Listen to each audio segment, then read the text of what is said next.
Hello అందరికీ, welcome back to my YouTube channel. నా పేరు రెహమాన్. ఒకవేళ మీరు నా ఛానల్కి కొత్త అయితే నా ఛానల్కి సబ్స్క్రైబ్ చేసుకోండి. నేను కొత్త కంటెంట్ ఇవ్వడానికి ట్రై చేస్తాను, ఎందుకంటే చాలా రోజుల నుంచి నేను వీడియోస్ చేయలేదు. ఇప్పటి నుండి అయితే కొంచెం వీడియోస్ రెగ్యులర్గా చేయడానికి ట్రై చేస్తాను. నా ఛానల్లో ఎడ్యుకేషన్ గురించి, టెక్నాలజీ గురించి, తర్వాత ట్రావెలింగ్ గురించి, ఇంకా కొత్త విషయాల గురించి మాట్లాడుకోవచ్చు. సరే, మరి ఈ వీడియో చేయడానికి రీజన్ ఏంటంటే, నేను రీసెంట్గా జర్మన్ లాంగ్వేజ్ ఎగ్జామ్ రాశాను అనమాట, ప్రొఫిషియన్సీ టెస్ట్. B1 ప్రొఫిషియన్సీలో నేను ఎగ్జామ్ క్లియర్ అయింది, నాది పాస్ అయ్యాను. నాకు ఎంత స్కోర్ వచ్చింది ఏంటి అనేది మీకు వీడియో ఎండింగ్లో చూపిస్తాను, ఓకేనా? ఈ వీడియో ఎందుకు చేస్తున్నానంటే, ఇప్పుడు ఎవరైతే జర్మన్ లాంగ్వేజ్ నేర్చుకుంటున్నారో, ఎగ్జామ్ ఇవ్వాలనుకుంటున్నారో వాళ్ళు ఉంటారు కదా, వాళ్ళ కోసం అనేసి నేనేమనుకున్నానంటే ఈ వీడియోని 2 పార్ట్స్గా చేద్దాం అనుకుంటున్నా. ఫస్ట్ పార్ట్ వచ్చేసి, ఇప్పుడు ఎగ్జామ్ ప్రిపేర్ అయ్యే వాళ్ళు A1 కానీ, A2 కానీ, B1 కానీ ఎవరైతే ఉన్నారో వాళ్ళ కోసము. తర్వాత సెకండ్ వచ్చేసి, ఎవరైతే బిగినర్స్ ఉన్నారో, కొత్తగా నేర్చుకోవాలనుకుంటున్నారో లాంగ్వేజ్, వాళ్ళ కోసం సెకండ్ పార్ట్ చేస్తా. దాంట్లో ఎటువంటి మెటీరియల్స్ అవసరమో, ఎలా నేర్చుకోవాలా లాంగ్వేజ్ ఏంటి అనేది మీకు సెకండ్ పార్ట్లో అర్థమవుతుంది. అయితే మరి ఫస్ట్ ఎగ్జామ్ గురించి మాట్లాడతాము, ఎలా ఉంటుంది, స్ట్రక్చర్ ఏంటి ఏమనేసి. ఫస్ట్ వచ్చేసి మనకి ఎగ్జామ్లో మెయిన్ 3 పార్ట్స్ ఉంటాయి అన్నమాట. ఫస్ట్ వచ్చేసి హ్యూహెన్ అండ్ లేజన్, అంటే వినటము, చదవటం. సెకండ్ వచ్చేసి ష్రైబన్, అంటే రాయటం. థర్డ్ వచ్చేసి స్ప్రెషన్, అంటే మాట్లాడటం అనమాట. ఇట్లా మనకి 3 ఉంటాయి. ఫస్ట్ పార్ట్కి వచ్చేసరికి నా దగ్గర మోడల్స్ కూడా ఉన్నాయి. మాకేంటంటే, నేను చదివిన స్కూల్ పేరు వచ్చేసి ఫోల్కాక్షుల్, ఇక్కడ జర్మనీలోనే చదివినాను నేను స్కూలు. మాకి కోర్స్ వచ్చేసి మొత్తము 6 months ఉన్నింది కోర్సు. ఆ 6 monthsలో మాకి A1 2 months, A2 2 months, తర్వాత B1 2 months అట్లా జరిగింది. సారీ, B2 కాదు, B1 2 months అనమాట. ఇప్పుడు మాకి మోడల్ టెస్ట్లు పెట్టినారు. మాకి B1 ఎగ్జామ్కి ముందుగా ఒక 1 month ముందు అప్పటి నుంచి స్టార్ట్ చేసినారు అనమాట. ఇది వచ్చేసి మాకు మోడల్ టెస్ట్, చూడొచ్చు మీరు ఇక్కడ మోడల్ టెస్ట్. ఇందులో ఫస్ట్ వచ్చేసి మీకు ఆడియో ప్లే చేస్తారనమాట. ఎగ్జామ్లో వెళ్ళినప్పుడు కూడా మీకు ఏం చేస్తారంటే, ఆడియో అనేది వాళ్ళు ప్లే చేస్తారు అక్కడ. ఆ ఆడియో వినేసి, ఆ ఆడియోలో మీకు అర్థమైన దాని మీద, మీకు ఒకవేళ జర్మన్ అర్థమైతే దాని మీద బేస్ చేసుకుని మీకు క్వశ్చన్స్ ఇస్తారనమాట. ఇక్కడ ఉండేది ఏంటంటే క్వశ్చన్సే, మీకు ఆడియో ఇచ్చేసి మొత్తం క్వశ్చన్స్ ఇస్తారు, ఓకేనా? ఫస్ట్ అది. సెకండ్ వచ్చేసి మీకు వచ్చేసి లేసన్ అనమాట. అంటే ఏం లేదు, మీకు ఇక్కడ పారాగ్రాఫ్స్ ఇస్తారు. ఆ పారాగ్రాఫ్స్ లేదంటే యాడ్స్ లాగా ఇస్తారు. అడ్వర్టైజ్మెంట్ ఉంటుంది కదా, మనం బయట ఎక్కడికైనా వెళ్ళినప్పుడు బోర్డ్స్ పెడతారు అడ్వర్టైజ్మెంట్ లాగా. ఫోన్ నెంబర్ ఇచ్చి, డేటా ఇచ్చి, ఈమెయిల్ అంతా ఇచ్చేసి, మాకు పలానా ఇంతమంది ఎంప్లాయీస్ కావాలా, అది ఇది ఉంటుంది. లేదంటే మా రెస్టారెంట్లో వచ్చి తినండి, మీకు ఇట్లుంటుంది అట్లుంటుంది, ఇలా యాడ్స్ ఉంటాయి కదా. అట్లాంటి వాటి మీద కూడా మీకు ఏం చేస్తారంటే ఇస్తారనమాట, స్ట్రక్చర్ ఇచ్చేసి దాని మీద కూడా క్వశ్చన్స్ అడుగుతారు, ఓకేనా? అది. తర్వాత వచ్చేసి ష్రైబన్, అంటే ఏంటంటే రాయటం. మీకు రాయటం అంటే ఏముంటుందంటే, ఈమెయిల్స్ ఇస్తారనమాట. 2 ఈమెయిల్స్ ఇస్తారు, చెప్తారనమాట దేని మీద ఈమెయిల్ రాదని చెప్పేసి. 2 స్ట్రక్చర్స్ ఇస్తారు.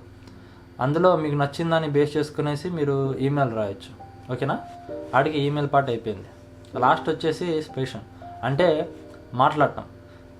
ఈ ఫస్ట్ ఇదంతా కలిపి ఒక పార్ట్, ఫస్ట్ 2 వచ్చేసి ఒక పార్ట్ లాగా అనమాట. ఇది అయిపోయిన తర్వాత మీకు కొంచెం సేపు బ్రేక్ ఇస్తారు.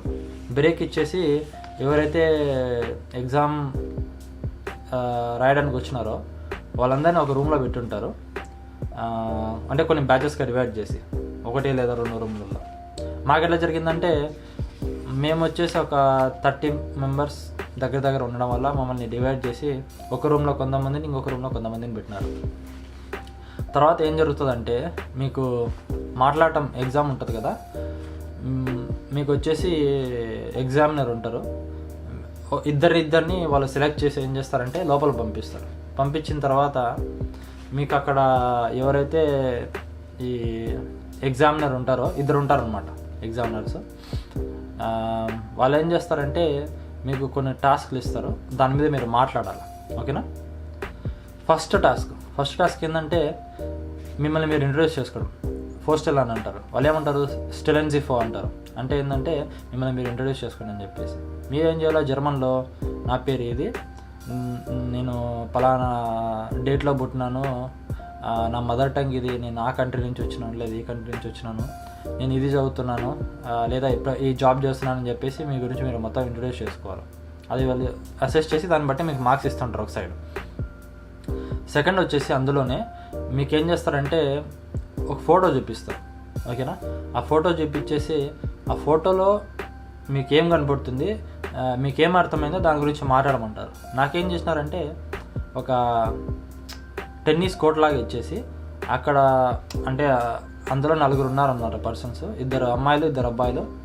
వాళ్ళ గురించి మాట్లాడమన్నారు. నేను చెప్పిన నాకు ఇక్కడ 2 అమ్మాయిలు 2 అబ్బాయిలు కనపడుతున్నారు. అబ్బాయిలు ఏమో టీషర్ట్స్ షార్ట్స్ వేసుకొని ఉన్నారు, స్పోర్ట్స్ షూస్ తర్వాత సాక్సెస్ వేసుకొని ఉన్నారు. అమ్మాయిలు ఏమో స్కర్ట్స్ తర్వాత టీషర్ట్స్ వేసుకొని ఉన్నారు. తర్వాత వెదర్ చూడడానికి అయితే సన్నీగా ఉంది, బ్యాక్గ్రౌండ్లో ఏమో ఏదో పార్క్ లాగా ఉంది, అక్కడ గ్రీనరీ ఉంది. అట్లా మొత్తం అంతా దాని గురించి ఎక్స్ప్లెయిన్ చేసిన, ఓకేనా. దాని తర్వాత వచ్చేసి లాస్ట్ పార్ట్ వచ్చేసి మీ 2 వెళ్ళినారు కదా, మీ పార్ట్నర్ ఎవరైతే ఉన్నారో అతను కూడా ఇట్లానే క్వశ్చన్స్ అడిగేసి థర్డ్ పార్ట్లో ఏంటంటే మీ 2 ఉంటారు కదా, నువ్వు మీ పార్ట్నరు, మీ 2 మధ్య కాన్వర్జేషన్ చేయాలన్నమాట. వాళ్ళు ఏదైనా ఒక టాస్క్ ఇస్తారు, ఒక విషయం చెప్తారనమాట, దాని మీద మీరు మాట్లాడని అని చెప్తారు. మాకేం చేసినారంటే మీకు ఒక ఫ్రెండ్ ఉంది, అమ్మాయి పేరు ఏదో ఎక్స్ అనుకోండి.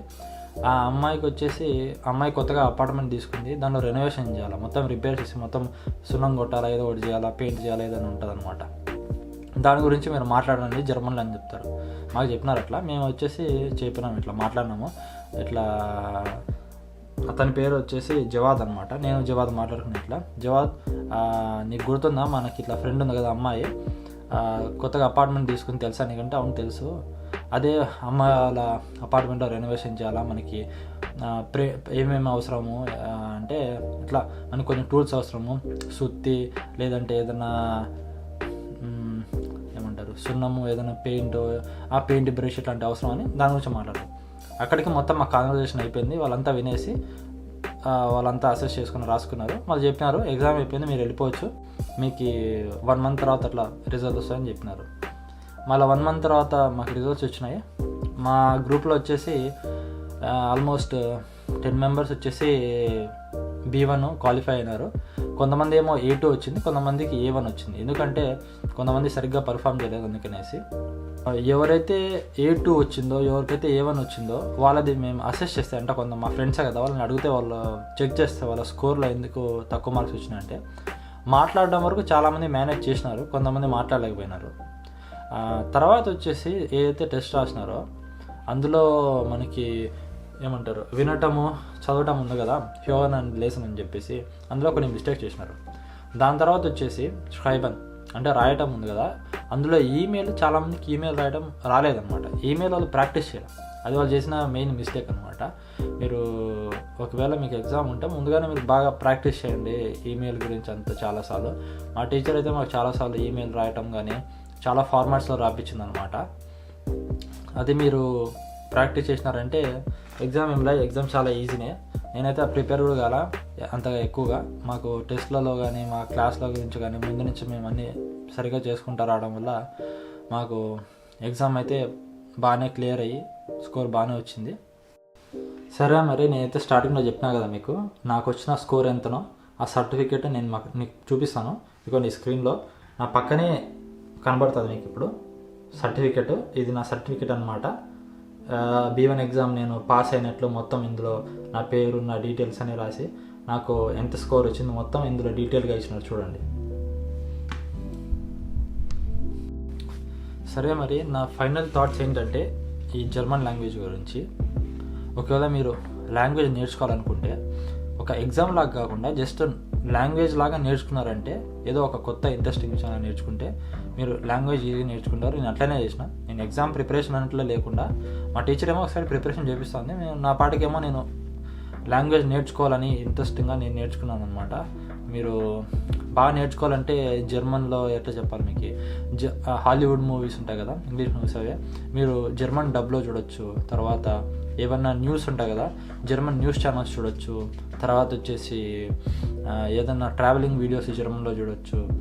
పాడ్కాస్ట్ వినొచ్చు. ఇట్లా చాలా రకాలుగా మీరైతే జర్మన్ నేర్చుకోవచ్చు.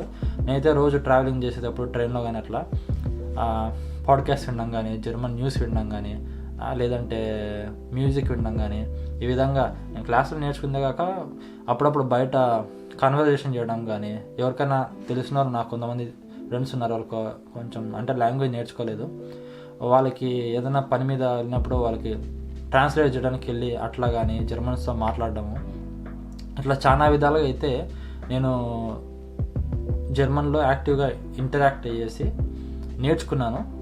బెస్ట్ అని చెప్పను, పర్వాలే, నేను మేనేజ్ చేసుకోగలుగుతా B1. అంతే మరి ఈ వీడియోకి అయితే. ఇంకా నా టైం ఉన్నప్పుడు నేను ట్రై చేస్తాను ఈ వీడియోస్ చేయడానికి. ఇంకా కొత్త కొత్త కంటెంట్ అయితే రాబోతుంది. Stay tuned. Thank you. ఒకవేళ మీకు నా వీడియో నచ్చినట్లయితే like, share and subscribe. Take care. Bye bye.